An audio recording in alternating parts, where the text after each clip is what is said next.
Welcome and thank you for joining our candidate forum for Durham Unified School District. My name is Loudermilk Michael, and I'm very happy to be here to represent the League of Women Voters of Butte County. The League of Women Voters has over 700 chapters throughout the United States and beyond, and a 100-year history of promoting democratic engagement. While we don't endorse political parties or candidates, we passionately believe that candidate forums such as this are essential to the democratic process, and we seek to engage you, the voter, and you, the candidates. So welcome.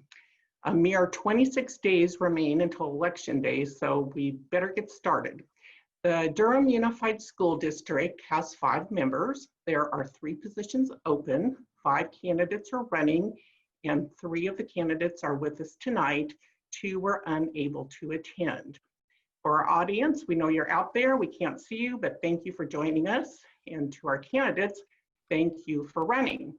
The way that the format works is that you will have 2 minutes to do an opening statement.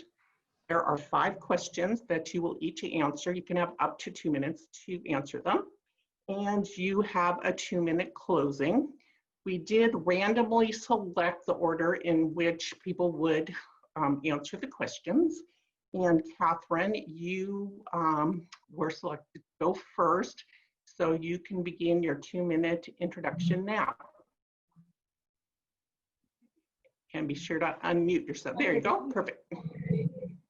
Thank you for inviting all of us this evening to express our views and to just let people know that we are running and that we do care very much about our schools. My name is Kathy Horn. I'm the mom of a 16 and 17-year-old.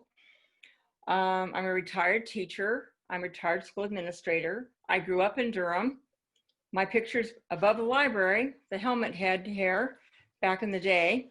I live in our original family home in Durham with my mother, who's 93, and my girls. My reason for running is I want to continue what we've started.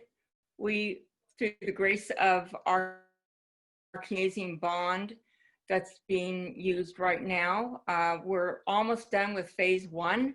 We won't have leaky roofs anymore at our school district, and we're very grateful for that.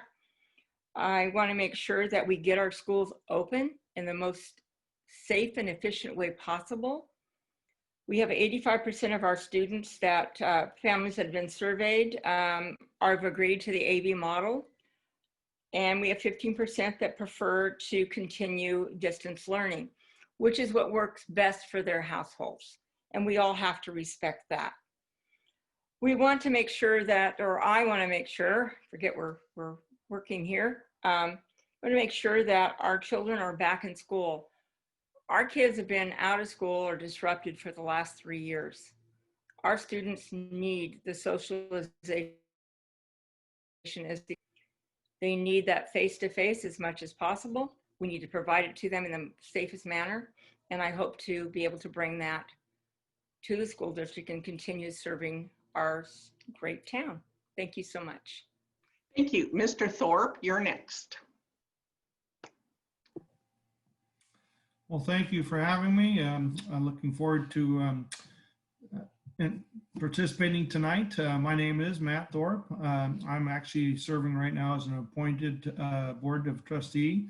I am an alumni of Durham Unified School District. I was born in Chico and raised in Durham, and I have 2 adult children. I'm married to my wife, Jessica, and have 2 adult children and 1 kids. They're not children anymore, they're adults. One's at Chico State and one's in the Navy. And I have a 13-year-old daughter that's in the intermediate school here at Durham. I'm appreciative to not only the candidates here tonight, but also to our board members that I've been lucky enough to serve with.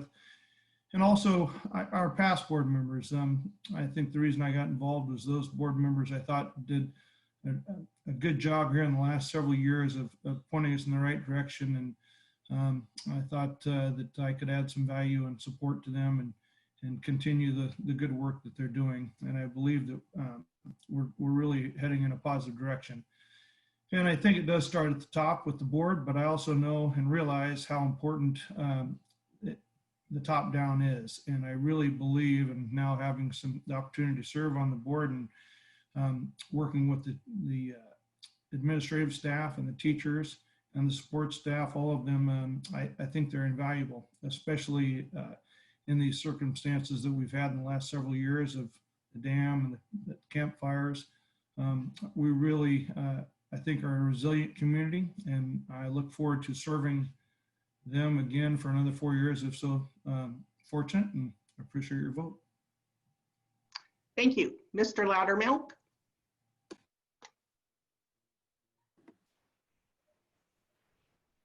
Hi, can you hear me?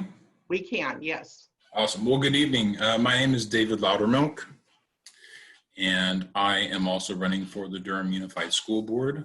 I would like to first thank my fellow candidates, Mr. Thorpe, Mrs. Horn, as well as the two that couldn't be here with us tonight.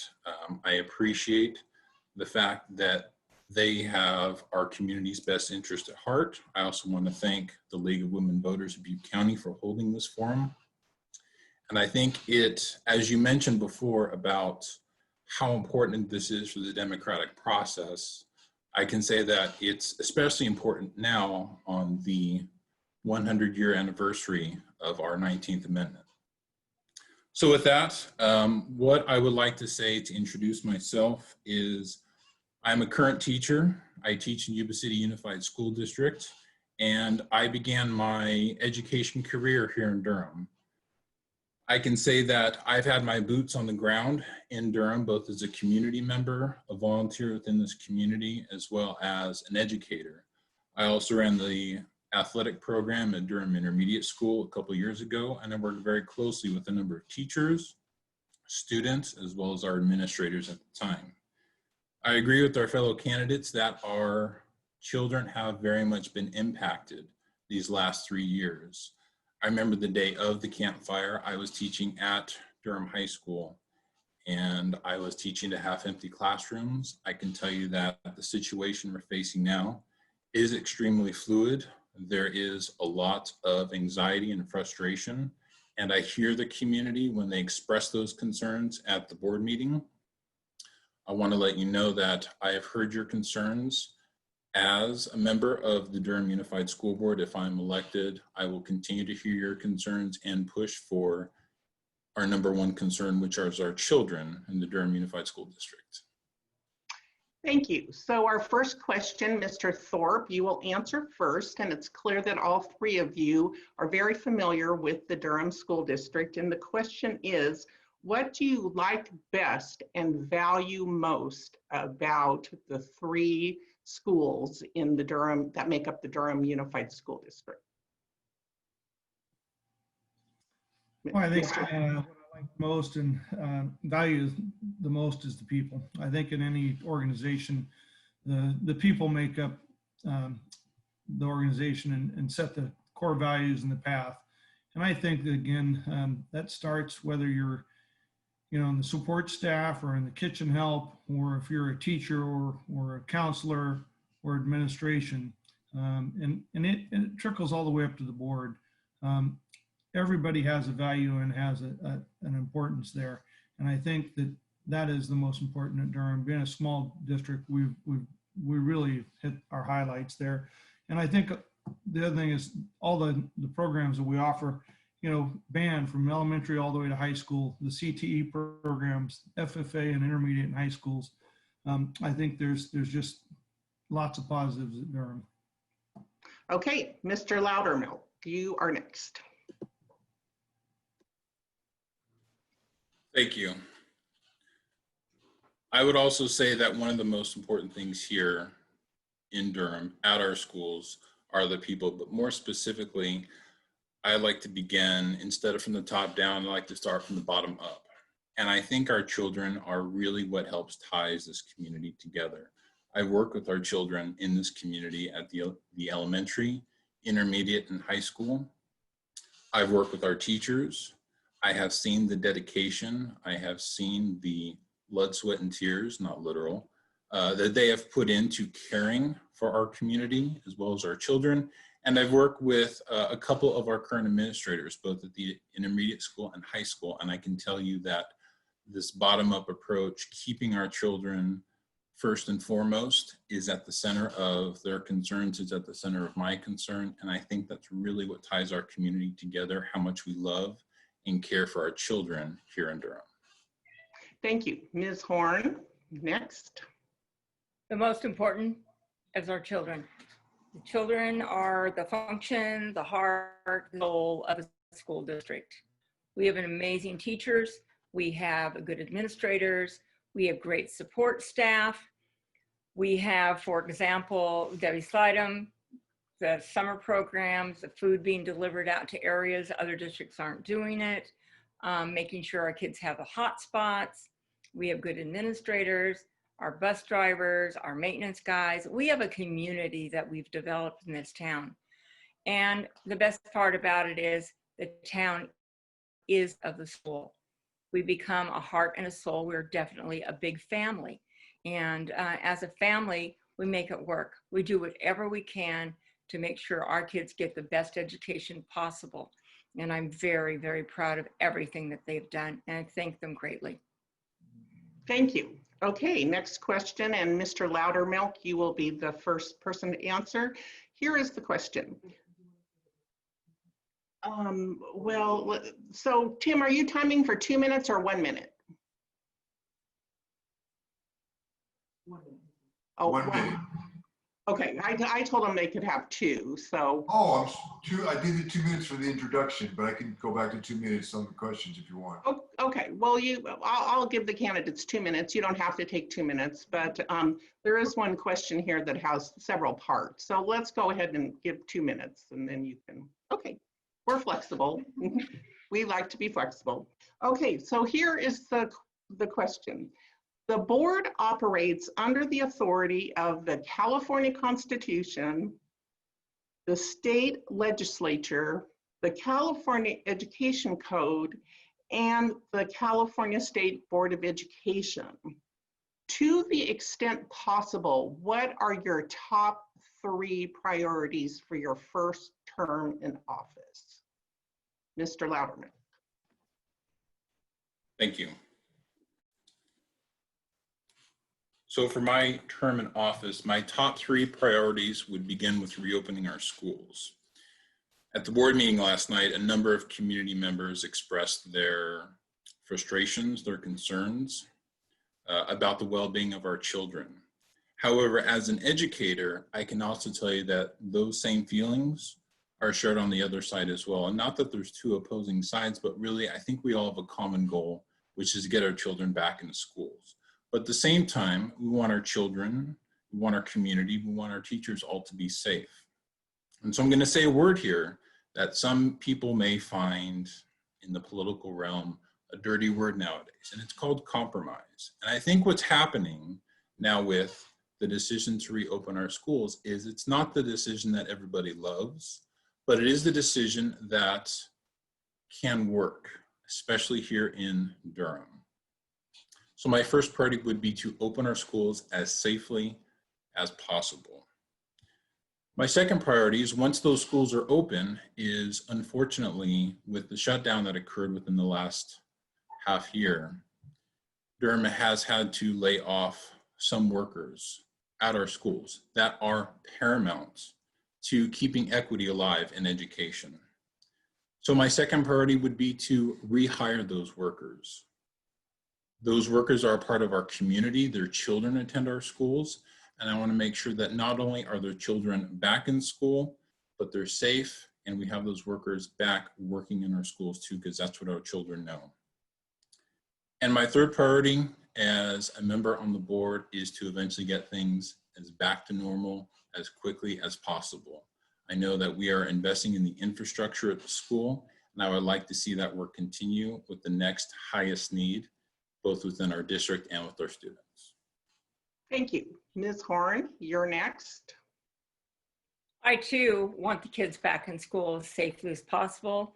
We heard our teachers speaking very clearly last night that they want the kids back in school as safely as possible too. While masks and such is really the issue with some right now, and I understand that our teachers only feel safe having that happen until this pandemic is at a halt.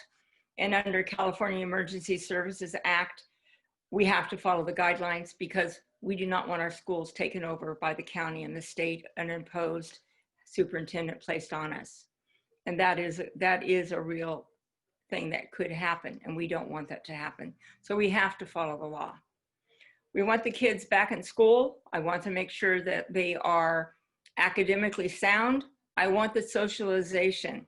At our next board meeting, we will be going, right now, we have in front of us the list of the different sports arenas that will happen. It's going to be redone because of the new timeline, but this acting board has already assured and voted on moving forward in what we hope is December. So we'll know for sure after all the leagues meet, and we'll know that next meeting. The other thing is that I'm looking forward to it. I do hands-on. I take in the cheer uniforms and I let them out, and I will help in any way possible as a mom. And I think that's one of the beautiful things about Durham is you can do so many things, and you're used whatever talent you have to help in your school. The other one is the budget. We were cut $1 million. We need to keep a close track on this. I think we're hiring almost everybody back when we open. And the other thing is we need to finish the bond. We need to keep track of our money. We need to make sure that we're moving ahead. And right now I'm so proud of what's happened because for the first time in years, our kids are going to be well taken care of in the school physical environment. Thank you. Thank you. Mr. Thorpe. Well, I'm going to ditto a lot of the same sentiments. I think the first number one priority is bring our students and staff back to a safe and in-person education environment. And I think there are many challenges, as discussed at last night's board meeting, and has brought up that we're going to continue to face challenges, and some of them are known and some of them are unknown. Some of them are going to be dictated by obviously high powers with the governor's new directives or the health departments. But I think that we all are in the same sentiment that we want our kids back in school, in person, and but we need to do it in the safest environment to ensure the safety of our staff and the kids. None of us want to put anybody at risk, and we're going to hopefully do it in the most prudent way as we can. And I think that we're all on the same page. I do believe we all want what's best for kids, and we're going to make every effort to make that happen. And there's going to be challenges along the way, but I think we're up for the task. Number two would be ensuring that we operate within the budget constraints that we have. Durham School District is not a rich district. We are not funded by a lot of the funding that a lot of these other counties and districts have. So we're going to have some deficiencies. We're going to face some fiscal deficiencies, not only now, but in the near future, and we're going to be mindful of that. And then my last would fall in Kathy's footsteps there, as well as the bond completion projects. We've made some great strides and made a lot of progress in this last year. And we had a slow start because of the dam incident and the campfire, but we're back on track and we're making a lot of progress. And I do think that it's going to be important for us to maximize every matching dollar we can and make sure every tax dollar is well spent. So thank you. Thank you. Next question, and Ms. Horn, you will be answering it first. The question is, as one of 5 board members responsible for leading Durham School District, what leadership experience and qualities do you bring to the job? Ms. Horn. Well, as a former teacher for 42 years, I understand what our teachers are dealing with, the dynamics of trying to do distance learning and making sure every child is getting the attention, the needs they have. We have a vast amount of students with 504s, IEPs. We have a great program that supports these kids. And we have the academic challenges, which I can help with, and I do. Also, being a member of the community, I hear, I listen. I'm the mama. I get the phone calls from parents that say, what happened? Why should this happen? And who do I call? And so that's really quite helpful. I think that I have the business knowledge to read the budgets, to work with our accountants and our administrators. Our board is very accountable for every dollar that we spend. We ask the hard questions. We look at what's going on. We support our kids. We support our teachers. And I think that that accountability right there. I was also a union president for years, so I understand the other side of the house. I think that knowing that there are people that count on you and making sure that you do your homework, you read your budgets, you know what's happening within the community, and that you also know where you are financially. Those are big things that have to happen. I think that I bring to the table the mom aspect, where I listen to the kids. They have expectations too, and they right now need to be back in school. And so that's our priority, and I think I can help with that. Thank you. Thank you. Mr. Thorpe, leadership qualities and experience. Thank you. Well, I think there are many qualities of leadership. One that comes to mind is humility. You know, I grew up in a small business, family business, and we wear many hats. I started at the bottom, sweeping floors and sorting parts, and I think there's still days that I still do that. And I think I look at our staff and our district, they wear many hats, and they do lots of probably non-glamorous tasks at time, and some that are very challenging and tough decisions. And being on the board in the last year and a half, very short relative time for me, going through some of the challenges that we've had, I commend all of our staff and our fellow board members for the challenges and the decisions that we've made. And I think our leadership quality is shown in that. And I hope I've been a contributor to that. I think listening and being responsive to the needs and concerns of everyone involved, and that includes our kids, our parents, our community, our staff. I think that's critical, and I think we need to continue to do that, and it's going to be a critical period moving forward doing that as well. I think engaging our stakeholders is important, including in the process in our decisions and being transparent in everything that we deal with, and we've tried to be that way in our board meetings, and I think that doing that face-to-face with our teachers, staff, community members, unfortunately now with the Zoom, there is some complexity to that. I know it's not as in person. I know people would like to engage the board more directly, and we do hear you, and we would like the same. Thank you. Thank you. Mr. Loudermilk. Thank you very much. So for leadership and experience, there's a number of things that I like to say. First off, thank you very much for that question. I mentioned before boots on the ground. I have my boots on the ground now. I was in a meeting today with one of my students and their families for over an hour, and I saw my student in tears. I see the harm that's happening to our students being outside of our schools. As I mentioned before, I was in the classroom the day of the campfire teaching to empty classrooms. I have that current experience right now in our schools. Some other things I would like to mention is I hear the community. One of my greatest attributes is I think I know how to listen, and I know how to listen to our community. When I was AD at Durham Intermediate School, I was present. I was there at every game. I was the one that set up the bleachers, scrubbed the floors, got the refs, and I greeted every community member at the door when I wasn't running to 4 different stations. So when Measure 10, or Measure X, was on the ballot, a number of people approached me and asked me about it. And I too believe in fiscal responsibility. I don't think that raising bonds or taxes willy-nilly is a good thing to do, but I believed in this, and I do believe this is a great thing for our schools.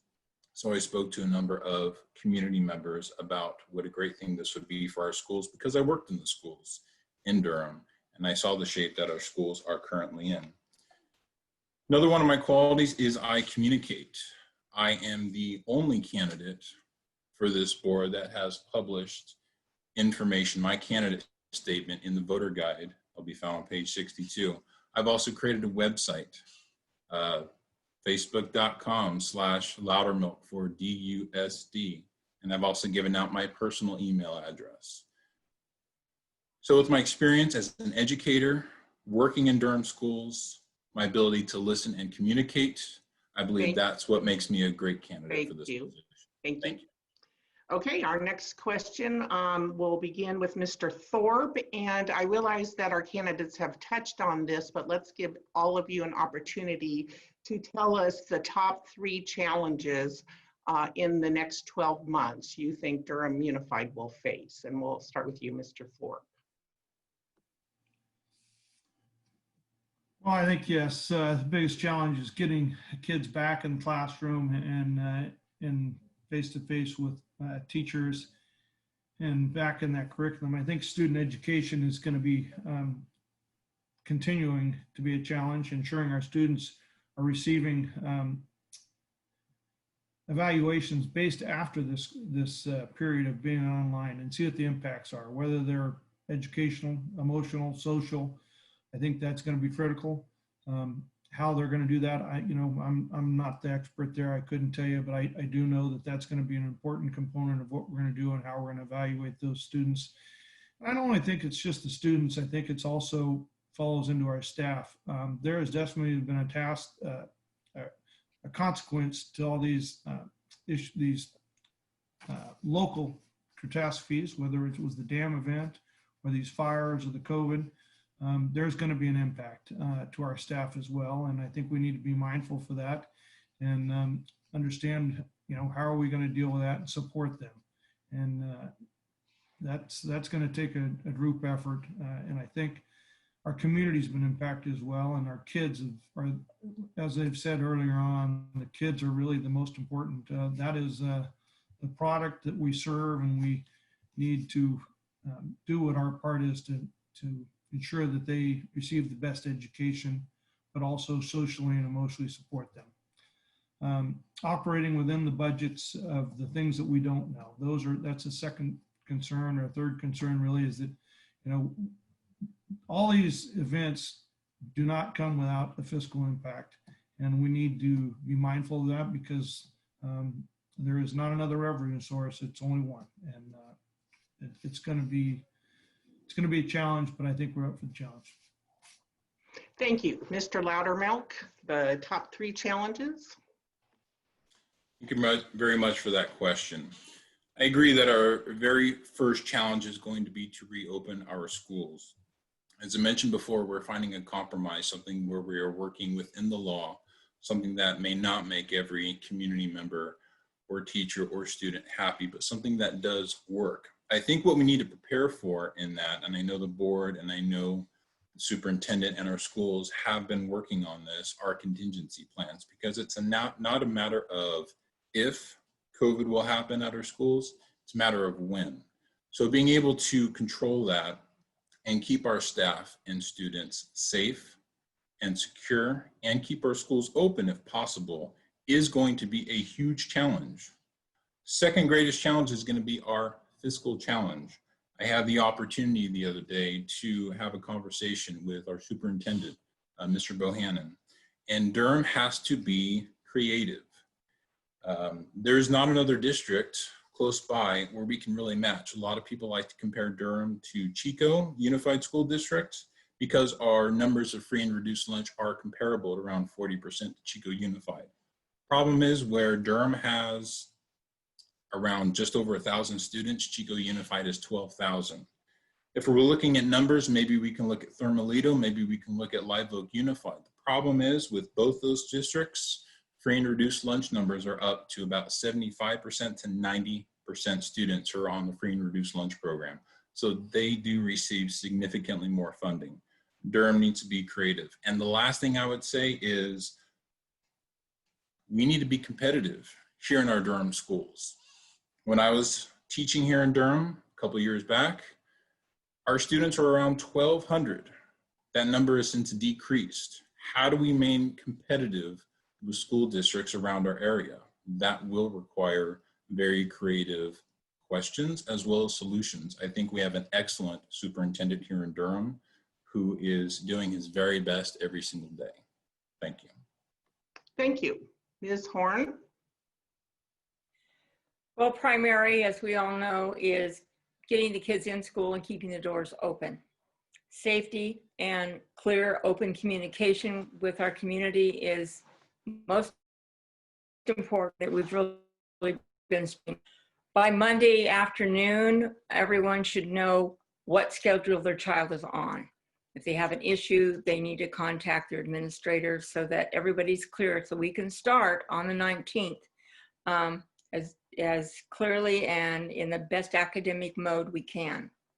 Academics are second. Math, language arts, and the sciences are paramount for those that are college bound and those that even decide that they want to do something else. We have a great link to trade schools.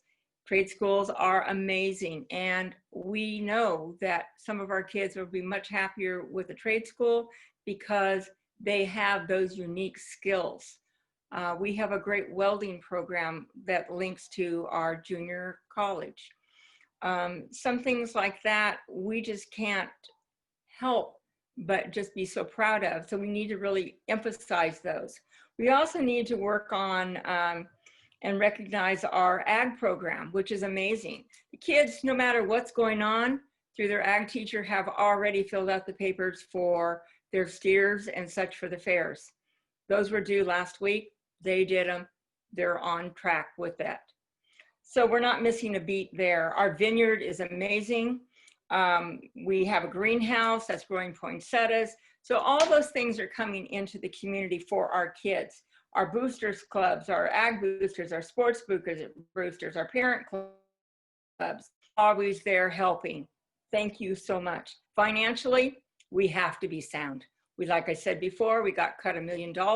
We're only running on 9 million. Hopefully have everybody back at work and stretch those dollars as far as we can. We're trying to be very, very conservative in how we spend the money. Thank you. Thank you.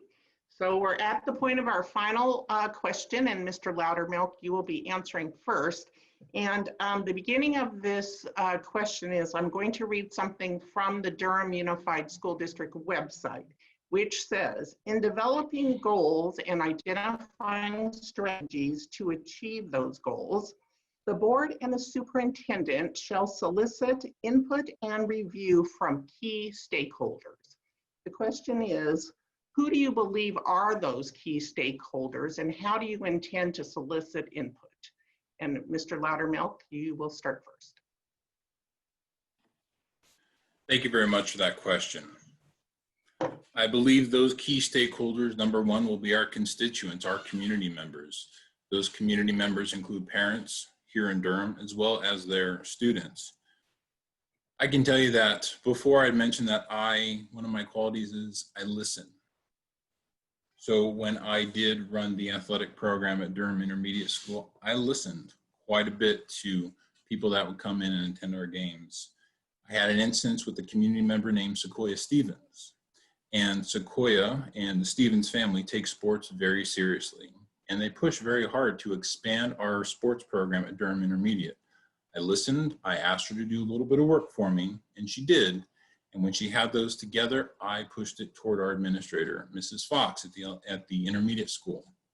She brought it up to administration. It wasn't something that was going to happen at the time, but I listened and I pushed forward with that. Last night at the board meeting, I heard Janiyah Beatty, once again, talking about her concerns, things that may be happening to our students, affecting their mental health, affecting their social emotional needs. I hear you, Janiyah, and I hear those concerns. That's something I take very seriously. And last, I've also listened at a couple meetings now to Kevin Phillips. I've known Kevin Phillips for a number of years now, mostly in the sports arena, but I know professionally Kevin has a position of leadership and is helping rebuild the town of Paradise. A number of times, Kevin has made the point that we need to set goals as a board. And number one, we need to be able to communicate that to our community. So I listen to our community, and I know our stakeholders will be our constituents, our community members. And if I ever feel that, this is a lot to take on, and I know it is, then I simplify it. And I go back to what is my number one goal here. And I think about our students and our children, because ultimately that is what our goal is. That is what my goal is. Thank you. Thank you so much. Ms. Horn, you're next. Our stakeholders are everyone in this community. It isn't just one person or one group of people. Our community members and our Durham families, and our families that have chosen Durham as their home school. Our oversight committees for the bond bring amazing talents to the table. They are very close in what they do, what they view, and they watch the dollars, but they also give great input. Our employees, they are also part of this key holders business because they're the ones that work it every day. They see what happens. They know what doesn't. We are comfortable in this community to go to their union leaders, their principals, go to the superintendent and let them know, hey, this isn't working. Can we talk about this without any kind of reprimand, which is pretty unusual in a lot of school districts, but in ours, it's the norm. We also need to make sure that we talk to our students. They have a stake in this more than anybody. They're to live in high school, elementary, and intermediate. With the surveys that we put out in the last 2 years, we're getting more feedback. We have open links for parents to talk to us, community members to say things that they want to say. The board members are all there. They want to hear from people.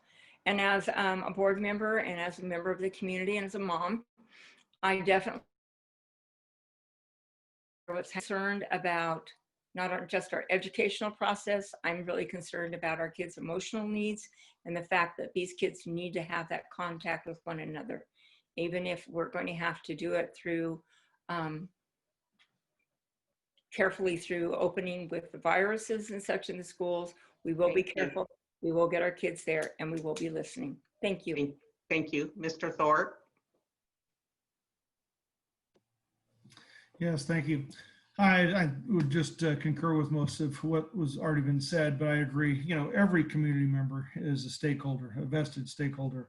I think also that's important is the active members, obviously the employees, the staff members, they're obviously a vested interest, community members, parents, and I think our student leaders, I think they need to be included in that, a lot of what is decided and we talk about and our goals to achieve. And our PTS, they are an invaluable member of our community and to our schools. They spend a tremendous amount of time, effort, fundraising, in those groups that do additional fundraising. So it is a varied group of folks that really will help us establish our goals. We'll define them and they will evolve. I can see that over these last several years, we've had some challenges that those goals may have had to shift to meet the needs. And I do believe that we have to engage different stakeholders at different times, and certain stakeholders will provide a different value. But I think we all have a common goal for the success of our school and providing the premier education for our students.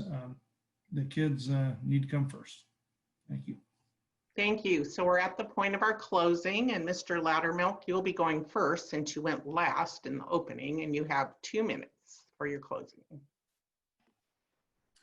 thank you very much. And once again, I would like to thank the League of Women Voters here in Butte County, as well as my fellow candidates, Mr. Thorpe, Mrs. Horn, as well as our other two candidates who are not able to be with us tonight. Thank you very much for running. I appreciate your service as board members and your desire to continue that on our board.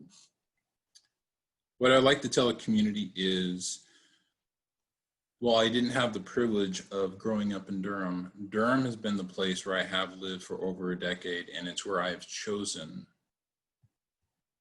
to live and call this place my home.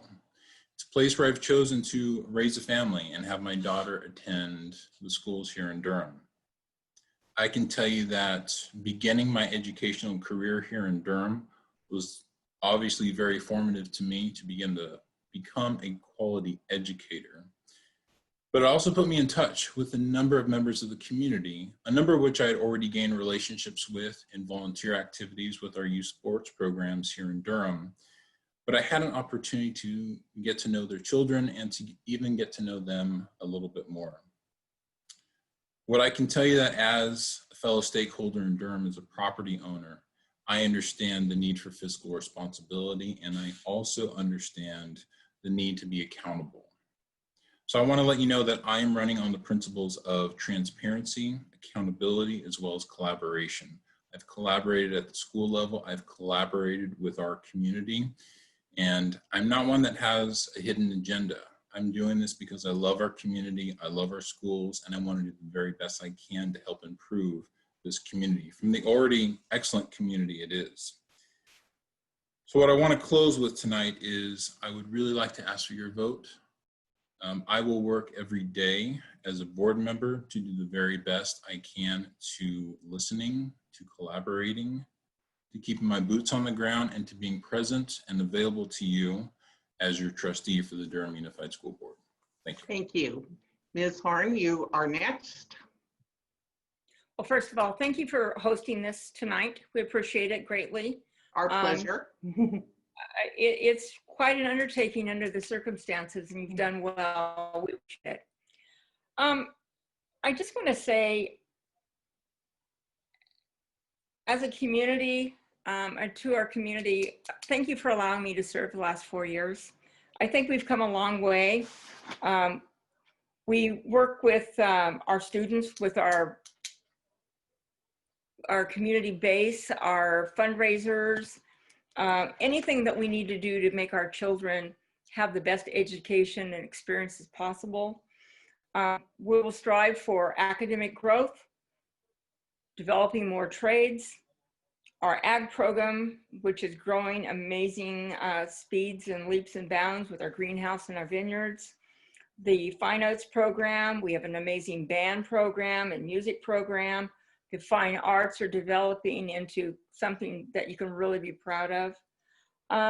We want a safe school, working towards that, making sure we're financially sound, that we are physically sound. It's quite the new feeling to have electric buses and to have solar panels going in everywhere, and to have the techniques and the materials and such that probably schools with more budget than ours have, but by crushing those numbers, we try to provide everything for our schools. And our thanks highly to our parent clubs, our boosters clubs. Without you, we couldn't do it. And I personally want our kids always, and I would appreciate your vote. Thank you so much. Thank you. Mr. Thorpe. Thank you. I would also like to thank the League of Women Voters for hosting us tonight. Thank you.